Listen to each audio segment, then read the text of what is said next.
thanks for coming. I'm quite happy that we are only so few people, actually. Thanks. Because that makes it much more familiar, much more cozy and nice. So I would go further and say, interrupt me at any point if you have any questions, if you have any insights into this. It's also, my experience comes from 2 years at one company doing a lot of remote pair programming, so if you have any other insights you want to share, I really appreciate that. I'm a great Kanban fan, so I do have some tasks to start with. In the spirit of remote working, I set up the Appear In channel where you can jump in and leave the room and watch my talk while going about other things. That will be online the whole time. So if I go to that URL, you will see. I will follow you. Yeah. It's also Gregor has another screen set up in the back. You could turn your head on me, basically. You could turn around and still see and hear me. Okay. I'm gonna message that to someone who's outside smoking who wants to come. Yeah, to go the ahead. session. Do that. You could also tweet that. That's fine. I do have the microphone disabled though, so they will only see the slides and me moving. So that'll be fine. I would like to hear a show of hands of you first before I start with introducing myself and talking about the problem or the topic in general. Who of you is doing pair programming at the company?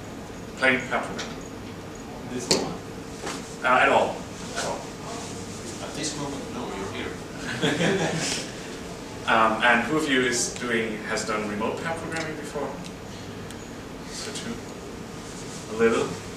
Right. Who of you had some good experience and some pleasant memories about remote pair programming?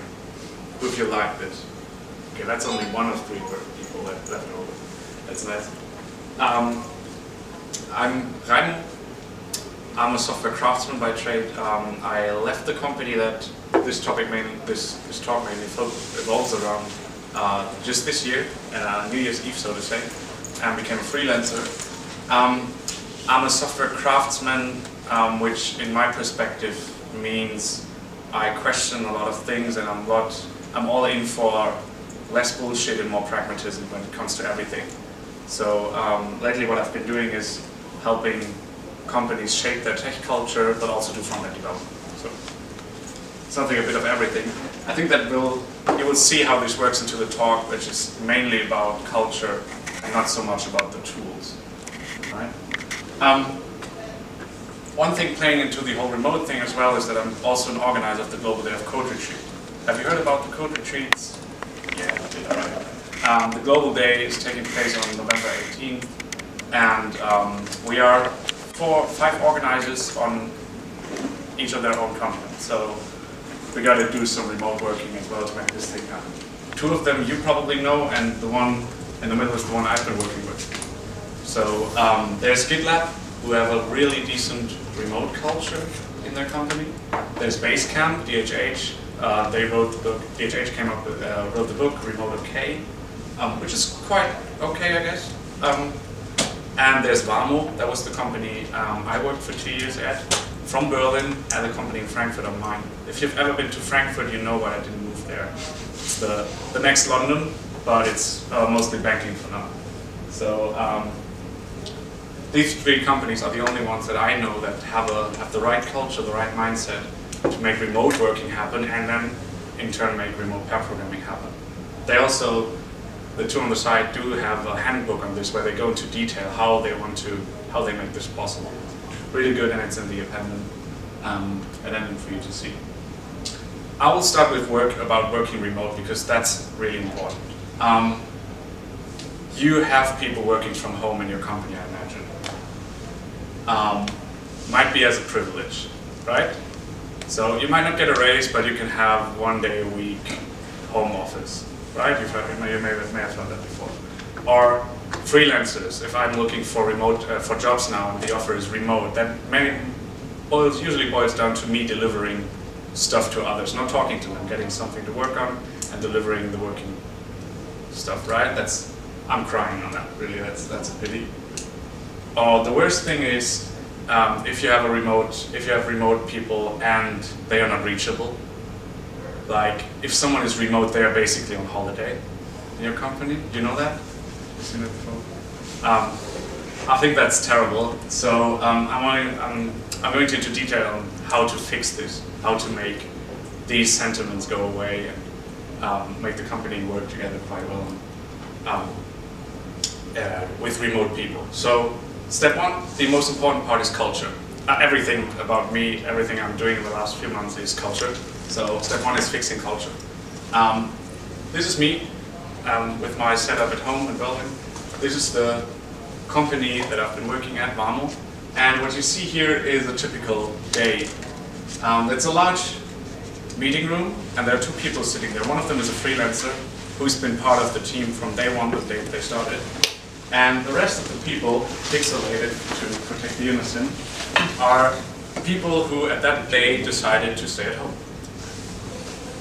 Those are people who usually work at the office because they appreciate working at the office. But at that day, I don't know, maybe the transport system around Frankfurt, the bigger area, is crap. Sometimes the trains don't go, or you have to pick up your child from childcare, whatever. So the majority of people decided to stay at home. This is actually another freelancer. I think he was in Spain at that meeting, actually. I think you might be able to see a beach from there. So that is in a remote culture, mainly because it's the default. Even if you're working at the company in Frankfurt, no one will tell you to be at the office just to be there. You can stay at home, you can work from a co-working space in Wiesbaden, which is next to Frankfurt, but a little bit more pleasant for the eye. If I felt like I could use some on-site time, because there are some parts that you can't do over remote. If you have ever done event storming, for example, you can't do that remote. There's no tool whatsoever to help you do some event storming or really long 8 hours of retrospectives. It can really be useful to be there. So also a point is that I could at every time just come to the office, like 3.5 hours of train ride and then hotel for a few days, but I could come there and most of the time the company would actually pay for that. And also they paid for my co-working space and a lot of setup, a lot of gear that I used when I was working from Berlin. So that's the basics. I would see this as a given. That has to be in company culture, so you can make remote working a success. This should be a no-brainer as well. If there is a meeting, the meeting is remote per default. So every meeting room has a 14-inch TV, a really good webcam, and a really good microphone. A given. And it needs to be really easy. It needs to be. Hangouts can be persistent, so they have the same URL all the time. So there's always this one Hangout where you meet, and there's no discussion. I don't need to remind people to go to the chat room. It's in the way they perceive going about a meeting. That's perfect. On a personal level, what I find very important about remote is there's no one questioning your productivity. There's no envy between people because one of them is doing remote and one isn't, and one is doing the dishes or doing laundry or whatever. No one's questioning that you're productive at that day because you're reachable. They can reach out to you at all times, as much as they can in an office, except they're not disturbing you. Like if I'm doing Pomodoro sessions, 25 minutes is around the time that I will afterwards answer to you. Right? There might be a 25 minutes delay, but you will eventually reach out to me, and you know that. It's not like that sometimes not answer for days, but at most half an hour. Right? So that's a personal thing. Step 2, the tools. I said it when I pitched the talk earlier. Tools are all broken. Really, they all suck. They all suck. It's 2017. We have Alexa and Siri, and there are live broadcasts of an astronaut playing the guitar from the ISS. But for heaven's sake, if your life would depend on it, you couldn't get Hangout to work at the first try, right? That's just how it is, right? But that's not bad because we can deal with that. We just have to come to terms with that, right? So I will skip through the tools because I don't deem them important. So what works for me is Google Hangouts and Jitsi. Those are basic video Hangout-ish tools like Skype, just a little bit better in my opinion. And tmate. which is a tmate over an SSH connection, which is perfect if both of you can do Win and have the same Win config, and awful otherwise. If you both have the what config? The editor, the command line editor. Oh, yeah. If you have another config than the other person, the computer you're using, you're probably destroying text if you're trying out, right? So, what's Vin? Sorry?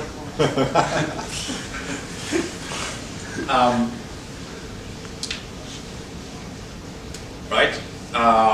So if you're using IDEs, that would be, you wouldn't be able to use this because you have to use a text editor? Right, it's basically just an SSH session that you share on one particular machine. You have to decide on the machine, and then you can share a link, and the other person has just to SSH into the onto your machine. They do have the same rights on your machine as you do, so you might want to trust that person. But it usually works out. But you also, that's awful for web design, right, or web development, because they can hit refresh and tell you what it looks like, but you can't see that in the terminal, right? So it all has its downsides, but this, for example, works perfect if you're working on JavaScript, if you're doing refactorings and stuff, if you don't need to see what's happening, if you can have a test runner, for example. Hangouts can work perfectly well if you're teaching someone a language, if you're just watching, if you're navigating. You shouldn't be touching the keyboard anyway, right, if you're navigating. So that works equally well. I tried a lot of other stuff, and the broadcast right now is done via a peer-in, because that's the one that worked today. Jitsi didn't work and Hangout didn't work, so I'm here with peer-in. Try to adapt to that. You will probably have another tool in mind that works for you, or that you've heard good things about, probably. Screen Hero, for example. Linux. Waiting for a Linux version since 5 years, so not for me. This is my home office. It's basically set up just like a workspace would be, like electrically adjusting desk, really good lamps. I have about 4.5K lumen in that room, so much more or less a sun, right? There's no expensive, I'm not cheap on that. Spare no expense. Thank you very much. Thank you very much. Right. One crucial thing that is often overlooked is how you're perceived. So the difference between an inbuilt webcam like this one and a rather 100-euro webcam from Logitech, which they built for the last 10 years, that can make a difference, so get one of those. Audio, that was really interesting to me. Sound cards on your laptop are usually crap. So 10 euros for a USB sound card, that's such a huge difference, really. It's 10 euros, and people will be able to understand you much better than before. Also a headset, of course, but that should be a given. So how about USB docks? I mean, I've got a USB dock that plugs into a USB 3 connection on my laptop. It's got a microphone jack on it. That should be Would fine. that be better than the microphone jack on my laptop? It's probably a sound card in itself. There's probably some Realtek USB chip on that. Yeah, that should be fine. Yeah. If you have a Lenovo, that's a pass-through port. If you have a docking station from Lenovo and a ThinkPad, that's a pass-through. The same applies. It's crap. So you'd rather get a USB sound card. Right. Expenses. I tried to do the math. If you compare this to what you would usually pay an employee for having a workplace at a desk, more or less, at your office, I would say it's about 500 euros a month in Germany. 500, maybe 1,000 euros a month. And if you save that money, it would be 12,000 euros a year, sorry. And you can spend that money on company retreats where you meet those people. Give them a good setup. A desk like this I have, a self-adjusting desk, plus 500 euros. Basecamp and GitLab both cover a lot of expenses for you to set up your co-working space, and it's still, I imagine, less than 500 euros per month. So it's not expensive to make this work, right? It's expensive if you don't make it work and stick to it. Right? If you have remote workers which are with a crappy connection, without a co-working space, without seeing the company every other month, more or less. So those are expenses you can save, and you can spend them on making remote stuff work. Final step. I got the remote working stuff covered, so let's talk about the pair programming in general. What's the hardest part of pair programming? what would you say? Communicating with the other person. Communicating. Right. What Actually is it? letting the other person drive. Letting the other person drive, also good. Patience, yeah. Seeing both of the monitors. Sorry? Seeing both of the monitors. Seeing both of the monitors. Yeah. I only see only one. I need to switch it. If on remote? Yeah. Right, okay. I was talking about pair programming in general. I usually switch off my second monitor, just so I'm not distracted. But I would say the patient thing, communication, that's the overall theme that I would try to get at. For me, this is mostly about how the other person is feeling, how they are reacting. I've been teaching people or mentoring people in programming languages, like getting juniors up to speed in the new JavaScript in year 6, 2015. So I've been mostly checking on their mood, whether they're exhausted, whether they're frustrated. What's their body language like? Are they angry and defensive, or are they open, right? But these 4 parts are also the things that you really lack if you're doing remote, right? I mean, that's the same, right? If I'm sharing my screen and I'm looking at the screen, I don't see you. That's a given, right? I'm looking at an IDE where your face has been a second before, right? So I think that's the hardest part about remote pair programming, getting this, focusing on having people, gauging, seeing people's mood, feeling how they... So there's no way to actually have 2 monitors. One is pointing shared screen with their IDE. There is. And then the second monitor is webcam on them, There large is. fidelity. You can make that happen. I actually had at some point 2 laptops. One where I was working on, the other one solely for having the picture of the other person. But you don't sense them the same way, like if they're sitting next to you, right? So they don't have the same presence. You lose track of that. You don't look at the second monitor all the time. Right? So I'm trying to make the best out of it. I do have 2 different modes. One is when I'm navigating, and one is when I'm driving. You do know about pair programming, the basics, right? Or would you like to know what I understand on pair programming? Would you show me a raise of hands? If you're interested in what my taste on pair programming is. Yes, sure. All right, sure. all right. So I'm not so keen about the pass along, the make the test screen or the next one things, the strict Pairing ping pong? Pairing ping pong, thank you. I'm much more about, for me it's much more about teaching people JavaScript, explaining them some concepts, explaining them the mess I created a week before, right? So I'm mostly navigating, and I let them do all the stuff. Be it if I'm sitting next to them, I will not touch the keyboard in any case. They will have it most of the time. And if I'm remote, I'm focusing on that. So navigating is the most important thing to me. What I had to learn the hard way is that you have to snooze everything except that one screen where the other person is working on, because I'm easily distracted. Right? So I'm closing every other program, application, Slack, system updates go away as well, everything. You've seen I have a second screen with a logo on can be distracting, so I shut it off as well. My smartphone goes on the couch as far away as possible because they're committing something, right? You're done with pairing and you commit. They're busy committing. You look at your phone and you go, right? You look at your phone because they've been doing something menial. You're gone. That's horrible. What I'm doing instead is I'm emphasizing that I'm listening to them at all times. Like,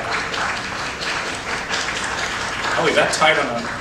You still have this. All right. You have 12 more So, minutes. what I'm doing instead is I'm emphasizing that I'm there and I'm listening to them. I don't mute my microphone. I do that in meetings because that's the most annoying thing ever, having feedback in a meeting. And it's perfect if you want to assure the other person that you're still there and breathing, right? In a pair programming session. So, no, I don't mute my microphone.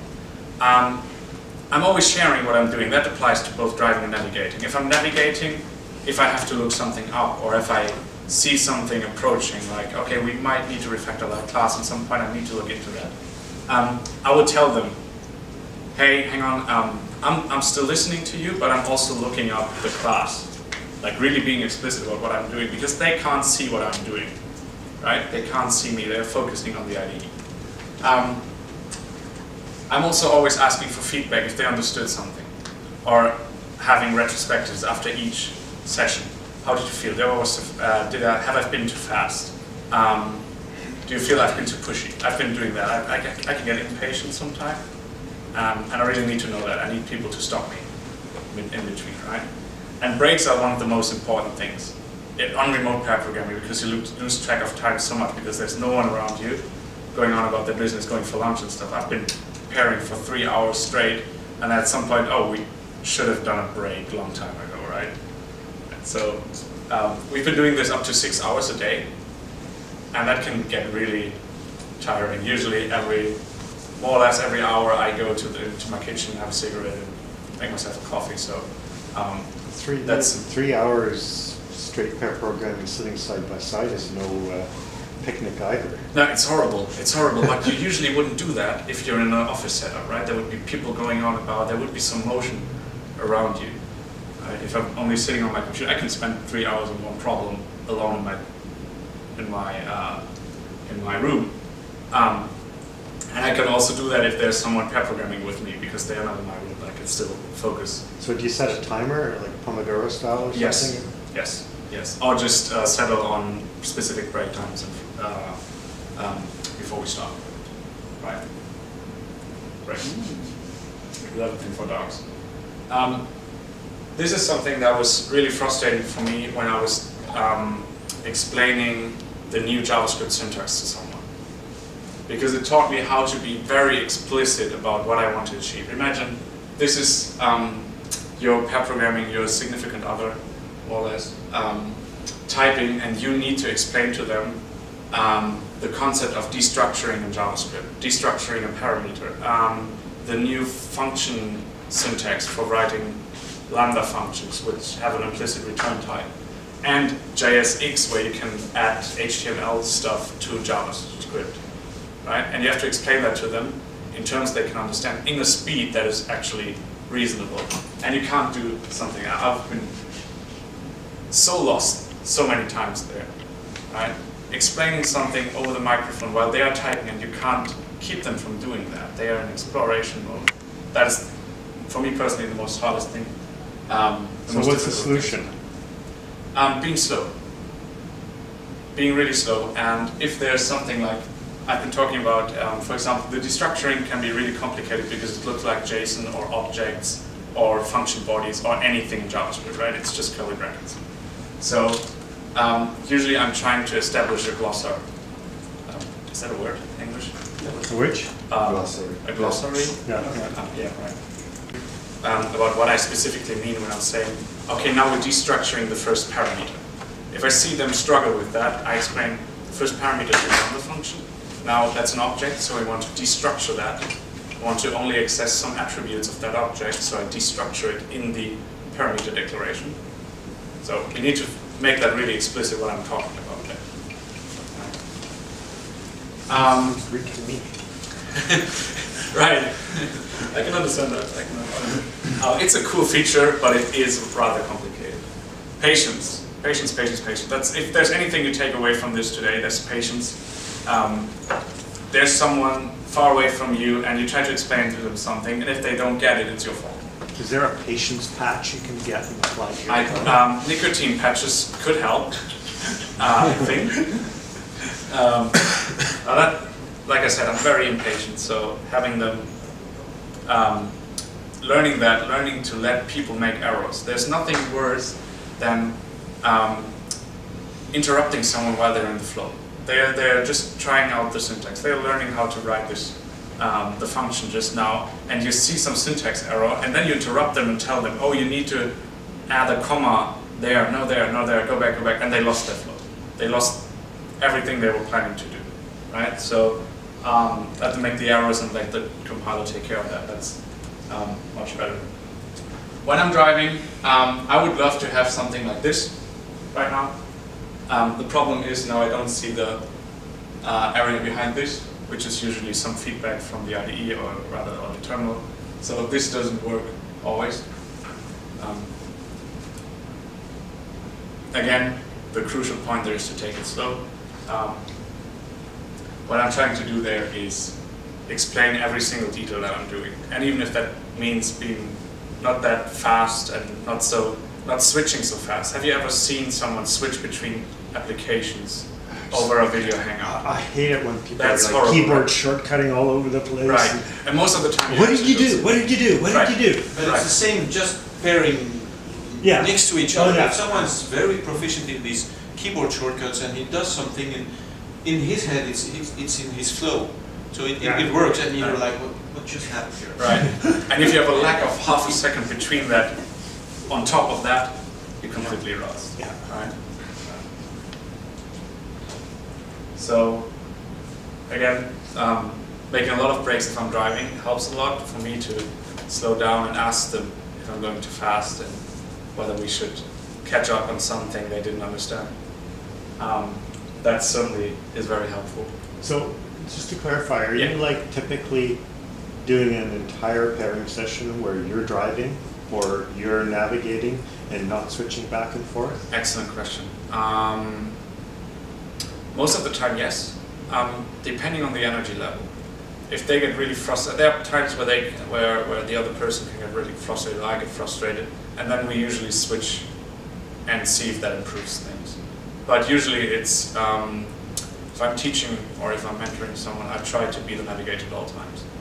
So just so I don't go into the flow and So drive past you're them. kind of doing what you're then describing really is a subset of remote pairing, which is remote mentoring. Yes, that might be. Between So it's not two people, sharing the work back and forth. One person's primarily in a teaching mode, and the other one's primarily in a yes. absorption Yeah. mode. Yeah, I would say yeah. We did some between rather novice people or advanced developers. I wouldn't say senior. I don't like the word in particular. Well, there are senior developers like Yes. yourself, but you can usually tell by the color or Right. the amount of hair.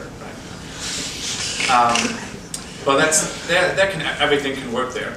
Like if you know each other well and you know how you work together, every mode can work. I can do web development in T.A.K.E then with them, right? If it's just a matter of talking and saying, hey, no I will write, no I will write, which is the only prerequisite of doing Pairprogramming over. So it's not that you're recommending against ping pong pairing.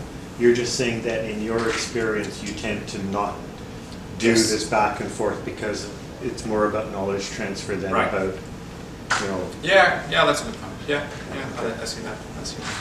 I think So- we're running a little bit out of time. Sorry, Let me I'll let shortly you go go. over the summary, just 3 points I think, plus the handbooks for you to read because they're really good on remote working culture. About tools, spend some money on hardware and find the least broken tool for you. That might be 3, or depending on the daytime, it might be something completely different.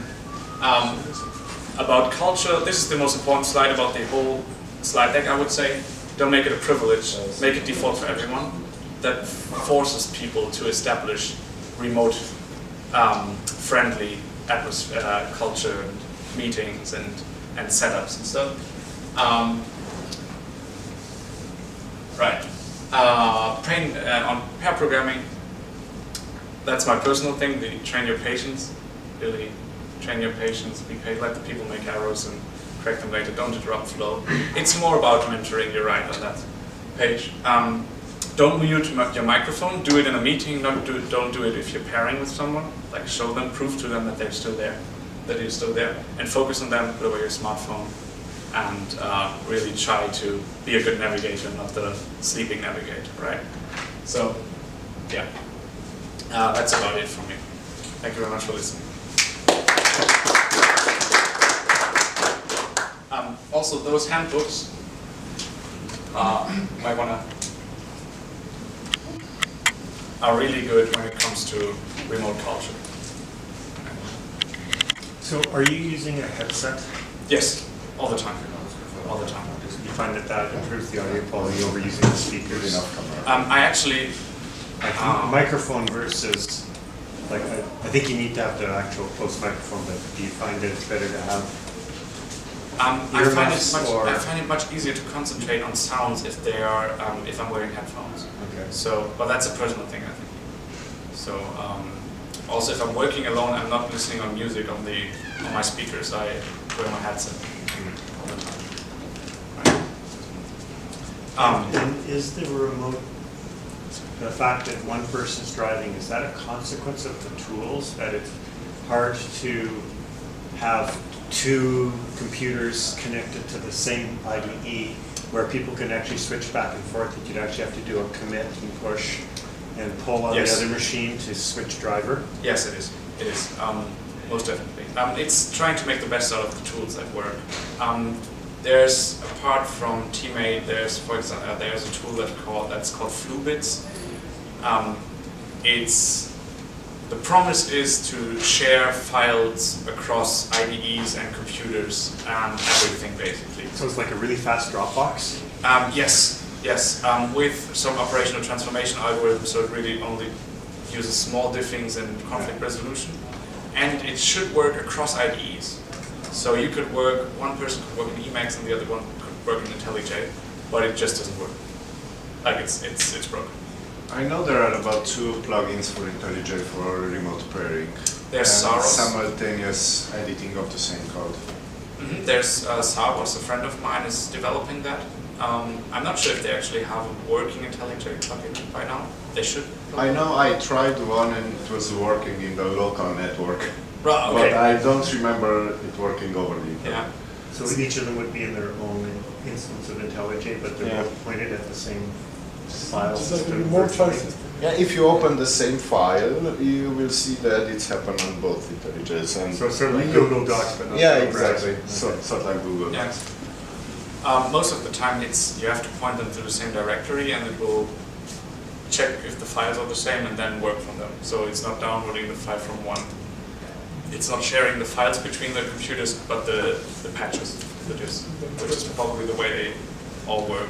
But it's at the end of the day, either it works or it works quirky, and then you will stop using it, right? So I think those tools always work quirky, so I stopped using them. And then the remote desktop, team viewer, that kind of stuff, the issue is that the person who's remote, there's too much lag between what they're doing. TeamViewer actually works quite well, but you can't use it for commercial purposes while paying for that. Well, I thought you said throw money at the problem. Right. That being said, you could throw money at the problem. For me personally, it's again the Linux Mac OS thing. If I was using some shortcuts I thought would work on Mac, usually their screen would explode or something. Shortcuts between platforms are completely broken and all this. So we didn't bother with VNC solutions at all. And you didn't standardize on a single OS and the IDE? But still the shortcuts would be different. Especially for me, I'm using the default laptop keyboard, and they would use a MacBook keyboard. So Command and Alt would do funky things when I press the super right or key. It would work. There would really weird things would happen.